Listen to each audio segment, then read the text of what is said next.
भारत सरकार ने जो बांग्लादेश में हिंदुओं के साथ जो ज्यादती हो रहा है तो बहुत अच्छा कदम उठाया।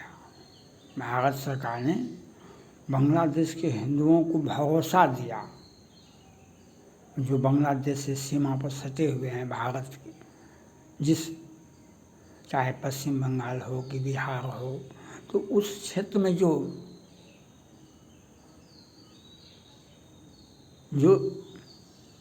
सेना का जो कमान है, जो जिस क्षेत्र में पड़ता है उसी को बड़े पदाधिकारी को वहाँ पर स्थिति पर नज़र रखने का और बांग्लादेश के हिंदुओं को भरोसा देने के लिए अगर उनके साथ कोई ज्यादती करता है तो उस पर जो त्वरित एक्शन होता है वह हमारे सेना का जवान लेंगे। सेना के बड़े पदाधिकारी को यह अधिकृत किया गया है, जो बांग्लादेश के हिंदुओं पर जो कोई आफत आएगा तो उसका समाधान जिस भी भाषा में जरूरत होगा उस भाषा का प्रयोग करेंगे। ये बात श्रीमती इंदिरा गांधी ने भी हमारे भारतीय सेना के जवानों को कहा था। फ्री हैंड क्या होता है? जब बांग्लादेशी को मार रहे थे पाकिस्तान की सेना, अर्धसैनिक बल, पाकिस्तान के मुजाहिदीन, पाकिस्तान के वह आतंकवादी बांग्लादेशियों को, तो हमें धमकी पर धमकी मिल रहा था, चाइना से भी, अमेरिका से भी। तो श्रीमती इंदिरा गांधी ने अमेरिका को समझा दिया, जो बांग्लादेशी पाकिस्तान के से हमारा पाकिस्तान की सरकार हमें हमारे देश को बर्बाद करना चाहती है। अगर वह नहीं समझा तो हम सैन्य कार्रवाई करेंगे, आप उनको साथ नहीं दें। अमेरिका को तत्कालीन जो राष्ट्रपति थे अमेरिका के, उनको श्रीमती इंदिरा गांधी ने समझा दिया अच्छा से। वह समझ भी गए। बड़े लोगों को, अच्छे जो पढ़े लिखे हैं, उनको आप अगर समझाते हैं अच्छा से तो वह समझ जाते हैं। लेकिन चाइना नहीं समझा। चाइना को समझाने की आवश्यकता भी नहीं है। मूर्ख से ज़्यादा बात कीजिएगा तो आपका दिमाग, ब्रेन, आपका सब कुछ बर्बाद हो जाएगा। मूर्ख से अगर बात कीजिएगा तो आपका पूरा सब कुछ बर्बाद हो जाएगा। विद्वानों को अगर समझाइएगा तो वह समझ जाएंगे आपकी बात को। विद्वानों को अगर समझाइएगा, अमेरिका ने समझ गया, लेकिन चाइना नहीं समझा। अपना युद्धपोत भेज दिया, अपना पनडुब्बी भेज दिया, तो पाकिस्तान के साथ को मदद करो। लेकिन श्रीमती इंदिरा गांधी सोवियत रूस के साथ समझौता कर रही थी, और तत्कालीन जो रूस का जो राष्ट्रपति था, कहा कि से हिमालय की चोटी से आवाज़ देना, मैं दौड़ के आ जाऊंगा। रूस के डर से चाइना बिल में घुस गया और हमने पाकिस्तान को दो भागों में बांट दिया। एक बांग्लादेश बना, एक पाकिस्तान बना। आज बांग्लादेश के जो आतंकवादी हैं, जो कट्टरवादी हैं, जो ये ऐलान कर चुके हैं कि हम हिंदुओं को 40 तक समाप्त कर देंगे बांग्लादेश से, उनको बधाई है। उनका सोच के लिए आपको भी तैयार होना चाहिए। उसके पहले आप 72 होर के पास चले जाएंगे। आज हानियाँ चली गई, कितना सुरक्षा, कितना देश का सुरक्षा उसके पीछे लगा हुआ था, कितने बंकर उसके लिए बनाए गए थे। लेकिन इजराइल कौन है? वह भारत का एक वीर सपूत है। वह इजराइल क्या है? भारत का एक छोटा दोस्त है, विश्वसनीय दोस्त है। वह हमारा सारा काम कर देता है। आज इजराइल पर आफत है, 100 मुस्लिम देशों ने हमला किया, लेकिन भारत की भी ताकत, भारत का भी सेना चाइना से बहुत आगे है। हम चाइना से बहुत हम आगे हैं। चाइना के पास में कुछ भी नहीं है और वह दिखावा के लिए तो पूरे विश्व को निगल जाएगा। दिखावा के लिए वह पूरे विश्व को निगल जाएगा। लेकिन हमारा ताकत को दुनिया ने माना है। हमारा ताकत को दुनिया ने माना है। हमने डोकलाम में, गलवान में, तवांग में चाइना को उसी की भाषा में जवाब नहीं दिया। उसके कदम को रोक दिए कि अगर एक कदम में आगे बढ़ा तो हम तुम्हें दुनिया से बेदखल कर देंगे। आज चाइना को ताकत नहीं है। हिंद महासागर हो, दक्षिण चीन सागर हो, फिलीपींस हो, वियतनाम हो, ताइवान हो, किसी को भी आंख दिखा दे चाइना तो हम उसको, चाइना का जो दुश्मन है वह भारत का दोस्त है। चाइना का जो दुश्मन है वह भारत का दोस्त है। और हम बांग्लादेश में ये आतंकवादी, ये उग्रवादी और हिंदू विरोधी ताकत क्या करेगा?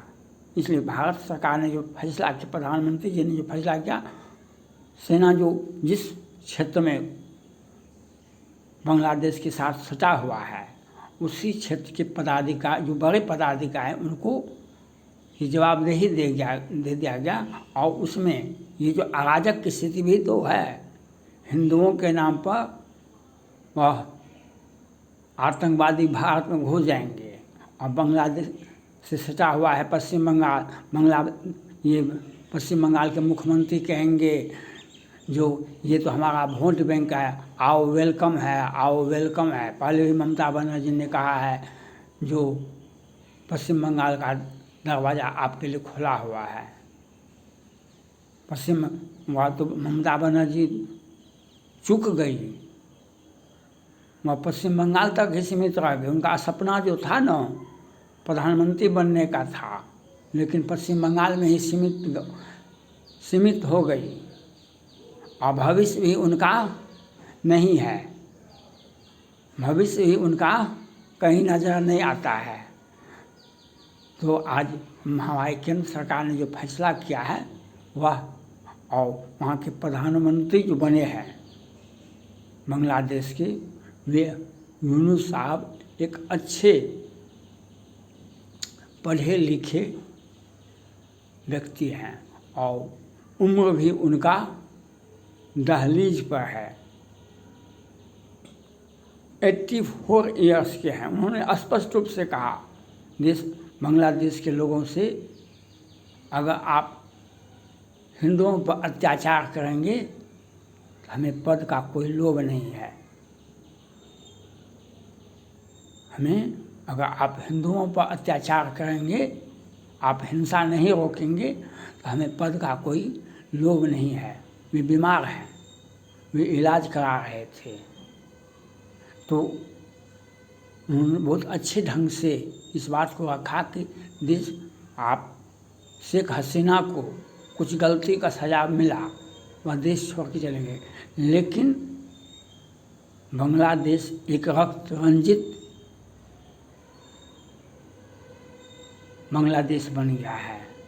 और वहाँ पर अगर मैंने पहले कहा था कि वहाँ का लोगों के चरित्र में अगर राष्ट्रीयता होगी तो देश बच जाएगा, देश बच जाएगा। देश में अगर शांति रहेगी तो बांग्लादेश विकास की राह पर चलेगा। अगर हिंसा होता रहा, हिंदुओं पर अत्याचार होता रहा तो वह बांग्लादेश पाकिस्तान 2 बन जाएगा। जो पाकिस्तान में महंगाई को पूछिए, बांग्लादेश की जनता से को बताइए बांग्लादेश में आटा और चावल और दूध क्या भाव है, पेट्रोल और डीजल क्या भाव है। बस और पाकिस्तान से भी जाके देख लें तो क्या भाव है, दूध का क्या भाव है, आटा का क्या भाव है और पेट्रोल डीजल का क्या भाव है, वह पता लगा ले। उसी प्रकार से और भारत जो हिंदुओं पर अत्याचार करेगा बांग्लादेश में, तो मैंने पहले भी कहा था जो वह हम बांग्लादेश की सांस को रोक देंगे। बांग्लादेश का सारा व्यापार भारत से ही होता है। उसका हम बहुत अधिक हमने नेपाल को जो हिंदू राष्ट्र होते हुए भी हम उनको चावल का निर्यात नहीं किया था, लेकिन बांग्लादेश को किया था। हमने तालिबान अफ़गानिस्तान को हमने फ्री में गेहूँ दिया था, हमने पाकिस्तान को नहीं दिया। गेहूँ के लिए पाकिस्तान बेचैन था, लेकिन हमने गेहूँ नहीं दिया। तो हम अपने दोस्त की रक्षा करेंगे, लेकिन हम हिंदुओं की भी रक्षा करेंगे, ये मेरा वचन है। तो इसलिए अगर हिंदुओं की सुरक्षा सुरक्षित होती है बांग्लादेश में, तो बांग्लादेश विकास की राह पर चलेगा आगे भी। अगर हिंदुओं को प्रताड़ित किया जाएगा, हिंदुओं को मारा जाएगा, तो हम वह हस्त करेंगे जिस भाषा का प्रयोग बांग्लादेश करेगा, जिस भाषा का प्रयोग बांग्लादेश या पाकिस्तान ने किया है हमारे साथ, जिस भाषा का प्रयोग चाइना ने किया है, तो जो भी देश, बांग्लादेश तो एक छोटा देश है, जो चाइना भी हमारे साथ जो व्यवहार करता है हम उसी का जवाब देते हैं। हमारे पास में और कोई जवाब नहीं है। हम उसी भाषा का प्रयोग करेंगे, उसी क्षमता का प्रयोग करेंगे जिस भाषा का वह आशा रखता है। इसलिए बांग्लादेश के नए प्रधानमंत्री का हम स्वागत करते हैं। उन्होंने जो बयान दिया है वह स्वागत योग्य है। जो रक्त रंजित अगर रक्त बहता रहेगा बांग्लादेश में, तो वे प्रधानमंत्री पद से छोड़ देंगे, और अगर शांति रहेगी तो वे प्रधानमंत्री बने रहेंगे।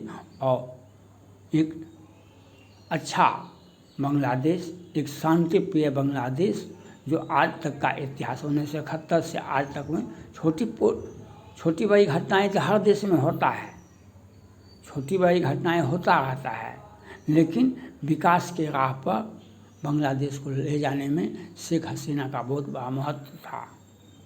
इसलिए यह सोचना चाहिए बांग्लादेश के लोगों को, आप हिंदुओं को प्रताड़ित मत करें, हिंदुओं पर को प्रताड़ित मत करें, उनके लड़कियों के साथ ज्यादती मत करें, और आतंकवादी और जिहादियों को अगर आप प्रोटेक्शन देंगे और हिंदुओं के घर जलाए जाएंगे, तो उसका भी भारत सरकार ने उसका उचित इलाज के लिए अपना व्यवस्था कर लिया है। और हम बांग्लादेश के नई सरकार से अपील करते हैं, जो हिंदुओं की सुरक्षा सुनिश्चित होनी चाहिए। हम बांग्लादेश के शांति प्रिय बांग्लादेश के साथ हैं, यह हम समझा देना चाहते हैं। थैंक्स।